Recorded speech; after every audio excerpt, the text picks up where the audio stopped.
Andrew Hastie, you represent a West Australian seat, and you've been a sandgroper for quite some time now after joining the SAS. But you grew up in Sydney as the son of a church minister whose parish was sort of a Mandarin and a Korean church. So it gave you, I guess, an early exposure to Asian culture. What sort of insights did that give you? And I understand you had some interesting dinner guests at times. That's right. Well, thanks very much for having me. It's a real pleasure to be here.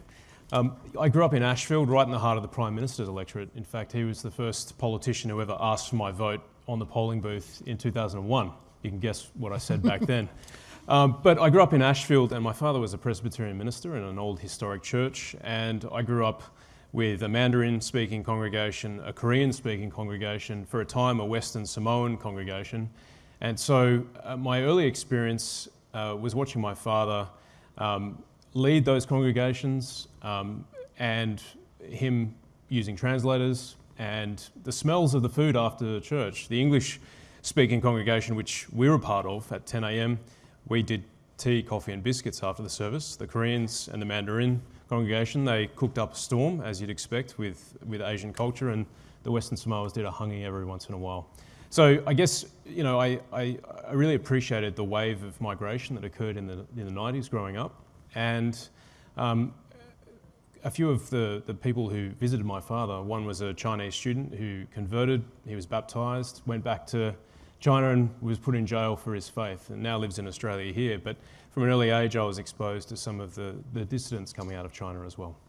That's interesting, because some very good, interesting insights there, because you were blocked a few years ago from getting a visa to China because of your hawkish views on it.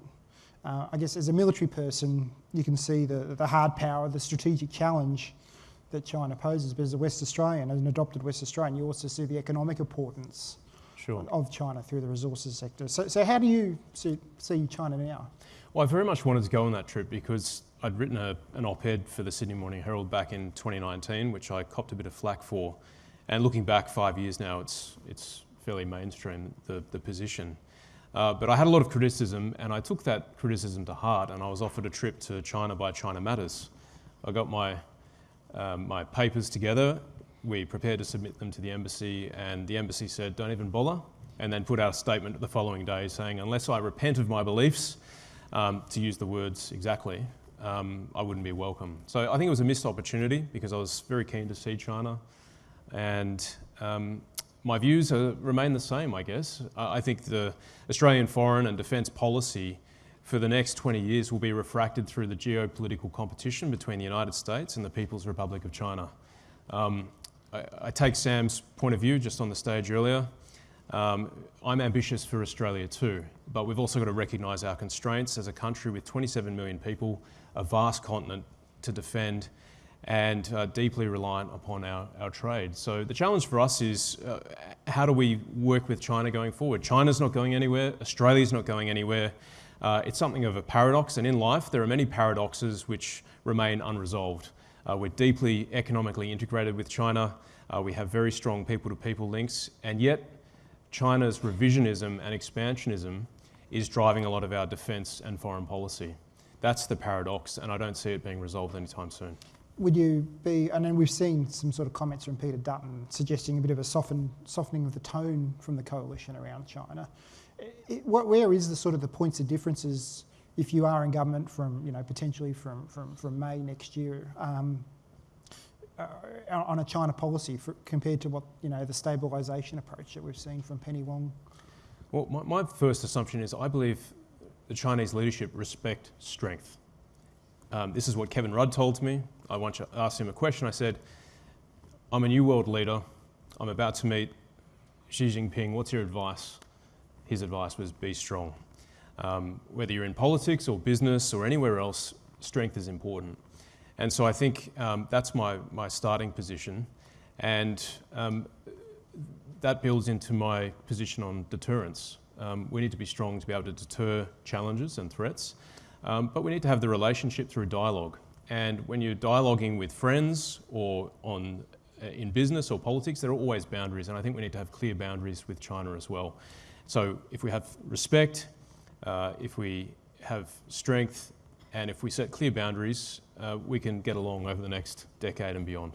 And so where are those boundaries need to be Well, set by? I think it's important that over the last 2 years or so, where we've seen some of those military incidents occur, where our divers were attacked with a sonar pulse, or whether our pilots were challenged with chaff and flybys and all the rest of it, we raised those in the appropriate forums. I believe, and I think Peter Dutton, you can check the record, but I'm pretty confident he said the same thing, we believe they should be elevated to a political level, not just at the diplomatic or official level. Does it work though? I mean, we sort of see, we raise those issues. The Philippines, as we heard earlier, going through a hard time at the moment on these clashes, which are getting increasingly physical out there in the South China Sea. It's a message that China just doesn't seem to be heeding, and it's very hard to build trust if these things are happening and they keep doing it over and over again. I think we just need to be consistent, not overreact. And again, there's no point mouthing off if you don't have strength. And by strength, I mean all elements of national power: economic, military, industrial, soft power, cultural power. All those things together are really important. And I see some weaknesses emerging in our economy and also in our industrial base, which I'm concerned about and which we would seek to remedy if we win government next year. I mean, that point of industrial base, and you've also picked up the defence industry portfolio in recent times. There's been this drive, to credit, started under the Coalition for greater sovereignty, self-sufficiency in defence, but at the same time we've been hollowing out our industrial base in this country. We're in the middle of this energy transition. What are the security risks? Well, my concern is that deindustrialisation and decarbonisation are two sides of the one coin. If you look at what's happened to Australia's manufacturing over the last 30 years, as a percentage of overall business investment, it was about 20% in 1992, 93, and over the last 30 years or so, it's tracked downwards to about 8% now. And my concern is, as we make energy more expensive, we're going to lose more of our industrial base. And so the government set a course for 82% renewables by 2030. And I think we can't maintain any sort of industrial capacity when we're almost entirely reliant upon intermittent, weather-dependent energy, particularly when it's all supplied from China. And this is the other paradox. For China to make all the solar, wind, batteries, EVs and the like, we're supplying them with coal, lots of it in fact. Which is why China's emissions are going up. They're about 30% of the world's emissions now. Australia sits at about 1.2%. So there's lots of paradoxes at work here. And my concern always is that we are a sovereign country. And I think to be sovereign, this is the lesson coming out of Ukraine, industrial might matters. I sat on the plane on the flight to Melbourne last night and I watched 20 Days in Mariupol. If you haven't seen that documentary, I'd recommend it to you. It won the Academy Award. A couple of Ukrainian journalists stayed behind in Mariupol and filmed the invasion the first 20 days. And it's traumatic, it's horrendous. When you're seeing little toddlers in hospital and they're being resuscitated in front of their parents, you realise that there's a cost to war. And in order for Australia to be self-reliant, if we want to go with Sam's thesis, we need industrial capacity. And if we continue on this path of decarbonisation, my fear is that we'll be entirely a services economy that also digs stuff out of the ground and sends it overseas, but we won't be able to make any of the things that we actually need in a crisis. There is, as you say, a lot of tension points here and stuff like that. Is this a bit of a case also for nuclear power, which you guys are pursuing, which is one of the most, I think, boldest sort of policy proposals that we've seen in this country for years? Is there a national security element to that as well? Well, that's exactly right. I think you need to have baseload power. It's either going to be coal, it's either going to be gas, or it's going to be nuclear. We believe nuclear should be part of the energy mix going forward. That's how we're going to generate emissions-free, clean baseload power. And that's why we've put the argument out there. And we'll continue to advance that argument. And we've already seen the inconsistencies in the government's position. They're happy to have nuclear reactors supplied through the Virginia-class submarines, but they're opposed to a civil industry. And I think it's just inconsistent. We should be technologically agnostic on these questions, which is why nuclear has to be part of the mix and part of the conversation. It'll take time though, and similarly, the military build-up that the Australian Defence Force is going through at the moment is taking time, whether it be the AUKUS submarines, they don't start coming here until the 2030s when we can put the Australian flag next to the, I don't know if it's a door or something you call it, but next to the hatch. Frigates, years away as well. You recently did an interview with me in the AFR about the need to sort of fix by 2026 the ADF, basically buying our hands on whatever weapons we can get. What are the things that can sort of make a difference in that period? And do you think the government sort of recognises the urgency of that time? That's right. We're not going to see our first Virginia-class submarine until the early 2030s. We're expecting to get our first general-purpose frigate in 2030, but at the moment we can only crew 5 of our 7 Anzac frigates, and they will continue to depreciate as assets over the next 5 years or so, meaning that as a military power we're actually going to get weaker before we get stronger. And so the question, if elected, and I become the Minister for Defence, is what can we fix by 2026? I gave a speech a couple of weeks ago where I talked about sphere sovereignty, meaning that I believe that we have experts in every field, whether it be industry, defence, in the bureaucracy. The Minister's job is to coordinate them and drive them towards the mission, which is, as Minister for Defence, keeping this country safe. So in the first 30 days, my plan is to get everyone into a room, all the key leaders and decision makers, and crunch the most challenging strategic problems facing our country and come up with a plan that people actually agree to and drive it for the next 3 years. Okay.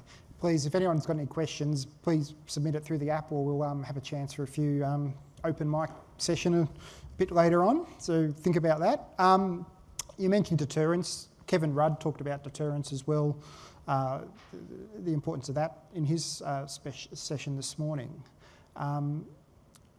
What do we need though for effective deterrence? Not just from an ADF point of view, but allies more generally, allies and friends and partners.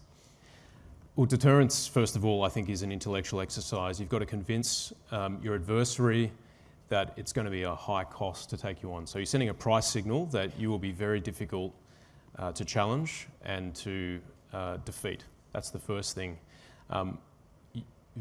So there's your own elements of power, and then you've got to build out a network or grouping bigger than yourself. So alliances are really, really important, which is why regional engagement is absolutely critical. And I think about America over the last 20 years or so. One of my favourite novels is Graham Greene's The Quiet American. And for those of you who've read it or seen the film with Brendan Fraser and Michael Caine, the American in it, who's ironically named The Quiet American, Alden Pyle, is deeply ideological and interventionist. And I often say to my American friends, please don't be Alden Pyle in the region. We actually need you to be the quiet American and acknowledge that people have different views on a range of questions. And so I think America and Australia, we can practice geopolitical pluralism, for want of a better term, effectively as we build our alliances and recognise that interests are important, and not tell people how to run their countries or live their lives. And I'm hypersensitive to that because I did nation building in Afghanistan at gunpoint. And I've seen the futility of that approach, and so that's why I'm so big on sovereignty, because I've seen what happens when you have another country telling you what to do at gunpoint. I would never want that for my own country. I saw that again in the documentary last night in the Ukraine, and that's the vision that I keep coming back to. How do we maintain our sovereignty and our freedom? Of course, we need to be strong ourselves, but you're only strong within a community of nations, and that's why our regional alliances are so important. It's interesting though, I mean, with alliances, I mean, we've seen the progress made to deepen the alliance with the Japanese in recent years, which probably, people of our grandfather's generation who did fight in the war would probably marvel at. We've seen more recently a lot of emphasis going into Vietnam. Again, people of our father's generation would probably marvel at that. We heard in the previous panel about Indonesia and the new president to be Prabowo going to Japan and China in his first visit. and sort of trying to balance that stuff. How far can we sort of push this alliance building in Asia, in particular Southeast Asia, do you think, without sort of going too far and maybe forcing these countries to feel like they do have to go into the China camp? Yeah, it's a great question. I think we bring values. America is not a perfect country, Australia is not a perfect country, but we believe in the individual, family, and all the liberties that you can rattle off: freedom of association, conscience, speech, and all those things. We don't want to force that onto other people, but I think we lead with our values in many respects, and that's what makes us distinct, and that's why when people have to think about their future, who do they want to be friends with? We heard Chung Lei's experience earlier in the day. I can't imagine how tough that was. We don't do that here in Australia, and I think that's a value proposition that we can bring to the table when we're working with our Pacific partners, when we're working with other countries in the region. It's tough with the US though, isn't it, to put that value proposition there? I mean, anyone, I think, as an observer of US politics would sort of just find it gobsmacking what's going on there. And we'll go to the election shortly, but I mean, it begs the question, as some of the other panellists have said, are we becoming too integrated, too close with the US war machine, perhaps to our detriment? Well, certainly my experience in the war on terror, I question the way we did things back then. I think we obviously went there because of alliance reasons, but I mean, that's a whole nother conversation altogether. But certainly we need to maintain our sovereignty, and I think of the UK when they were asked to go into Vietnam with the US and they said no, it didn't hurt the relationship. Bob Hawke declined to stay out of the Gulf War in 1990-91. I think we can exercise agency and our own sovereign interests within the US alliance. I don't think it's a binary. You're either all in or you're out. Good friends can have conversations, and we have boundaries as well. I would say, though, that the history of Australian military engagements, which suggests we find it very hard to say no to the US, is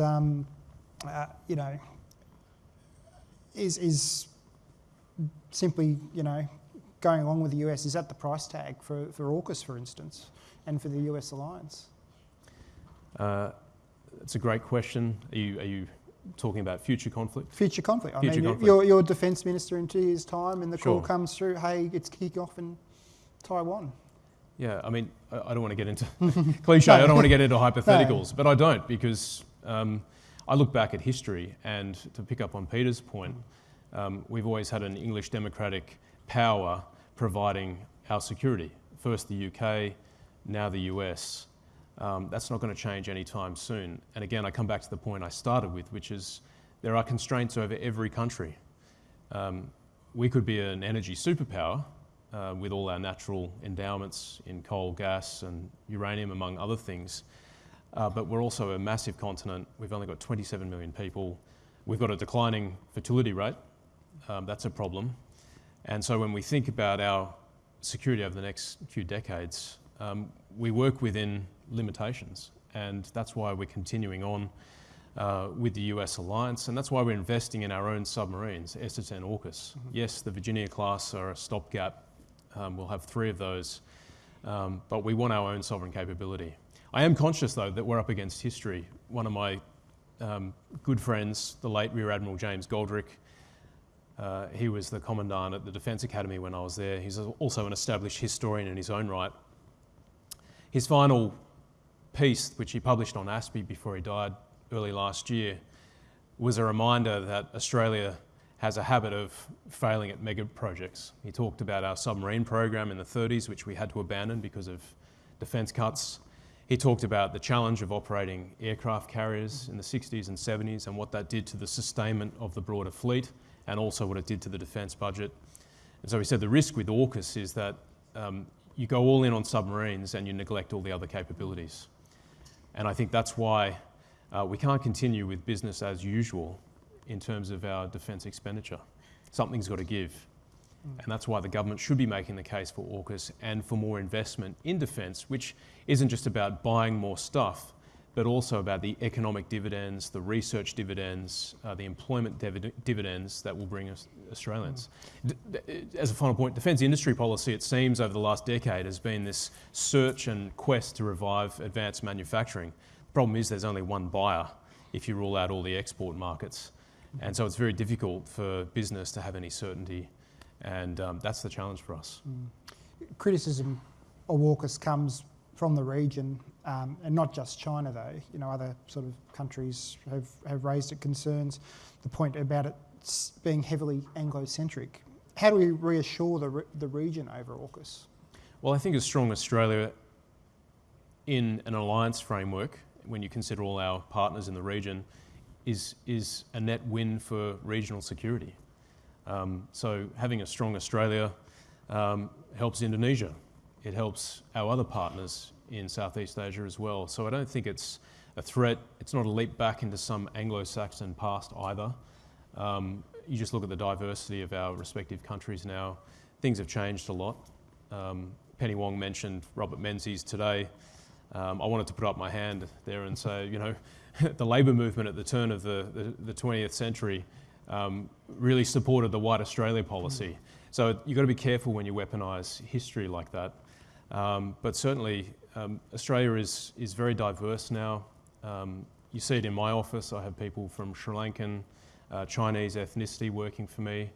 And this is a great strength of Australia, and this is what we need to leverage in defence and foreign policy. Do you think that gets recognised enough overseas, that this sort of multicultural sort of background?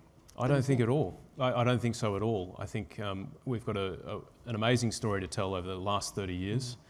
And this is why I'm so committed to keeping Australia what it is, in the sense that we enjoy peace and prosperity.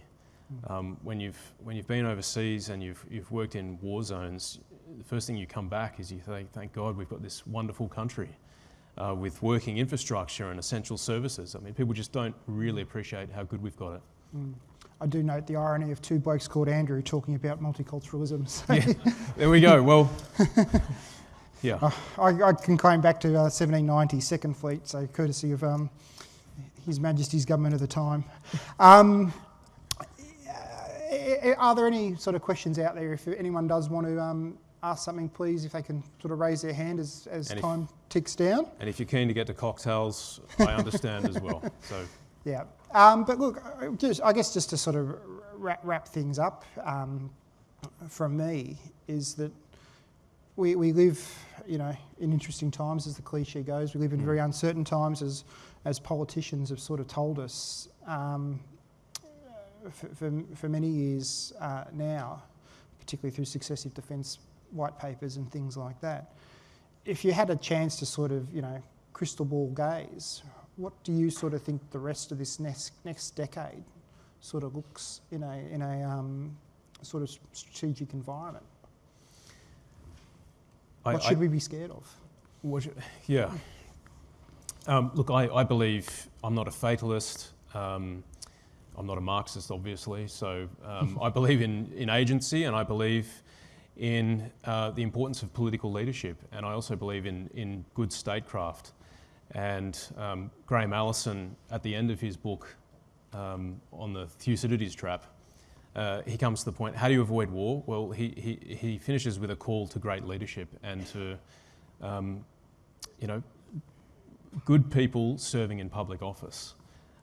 So you look at the US now, and I come back to your earlier question, should we have confidence after the US election that things won't get messier? I have enough confidence in our institutions that the worst excesses of any presidency or any prime ministership can be managed by the democratic institutions around them. So I'm optimistic, and yeah. Well, you sort of stole my wrap-up question there with the presidential election. I mean, what will that mean? I mean, I think the sense is perhaps if Harris wins, it'll be business as usual to some extent. whereas with Trump, all bets are off. I mean, where does that sort of go for a country like Australia, which has the deep, enduring security alliance with the US, but at the same time is economically dependent on China? I am concerned about the deeply isolationist bent of the GOP at the moment. That is a concern. But I think there are enough good people who will be appointed by Trump to ensure that America remains a force in the world. Mm-hmm. As for Trump himself, President Trump himself, he reminds me of Vito Corleone at the start of The Godfather. And it's not a pejorative analogy, but that father goes to Vito Corleone asking for justice for his daughter. And he says, Vito Corleone says to him, you come to me disrespecting me. If you had been my friend, your enemies would have become my enemies, and they would have feared you. And I think, Trump's the deal maker. He wants to be the guy in charge, and I sense that there'll be a lot of bilateral conversations like that in a security sense, but the fundamentals don't actually change. So please, everyone thank Andrew Hastie for a great session.